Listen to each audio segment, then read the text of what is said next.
Hi అండి. Aloo fry సింపుల్‌గా, టేస్టీగా ఎలా చేసుకోవాలో ఈ వీడియోలో నేను మీకు చూపించబోతున్నాను. ముందుగా పాన్ పెట్టి ఇందులోని ఒక స్పూన్ శనగపప్పు, మినపప్పు, ఆవాలు, జీలకర్ర, కరివేపాకు, ఎండుమిర్చి ఏసి బాగా ఫ్రై అవ్వనివ్వాలి. ఇప్పుడు ఇందులోనే 4 పెద్ద ఉల్లిపాయల్ని సన్నగా చీలికలుగా కట్ చేసి వేసుకోవాలి. తర్వాత ఒక అర డజన్ పచ్చిమిర్చి కూడా ఇలా చీలికలుగా కట్ చేసి వేసుకోవాలి. ఇవి వేగడానికి ఇందులోనే కాస్త ఉప్పు, పసుపు వేసి కాసేపు ఫ్రై అవ్వనివ్వాలి. ఈ ఉల్లిపాయలు బాగా మగ్గిన తర్వాత ఇందులోనే ఫ్రెష్‌గా దంచిపెట్టిన అల్లం వెల్లుల్లిపాయ పేస్ట్ ఒక టేబుల్ స్పూన్ వేస్తున్నాను. నేనిక్కడ ఒక కేజీ బంగాళదుంపలు తీసుకున్నానండి. అల్లం వెల్లుల్లిపాయ పేస్ట్ వేసి బాగా వేగిన తర్వాత ఇలా బంగాళదుంపలు వేసుకోవాలి. నేను బంగాళదుంపలు ముందుగానే ఉడికించి ఇలా ముక్కలుగా కట్ చేసి పెట్టుకున్నాను. అల్లం వెల్లుల్లిపాయ పేస్ట్ బాగా వేగిన తర్వాత ఇలా ఉడికించిన బంగాళదుంపల్ని కూడా ఇందులో వేసేయాలండి. సో, బంగాళదుంపలు బాగా మెత్తగా ఉడికిపోవాల్సిన అవసరం లేదు.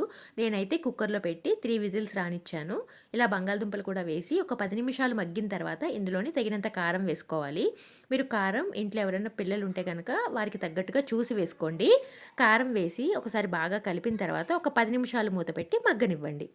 ఈ రెసిపీ మనకి ముద్దగానే ఉంటుందండి. కానీ టేస్ట్ మాత్రం చాలా బావుంటుంది. ఆయిల్ అయితే కాస్త ఎక్కువగానే పడుతుంది. చూసారు కదా! ఫైనల్‌గా కొత్తిమీర వేసి దించేసుకోవడమే.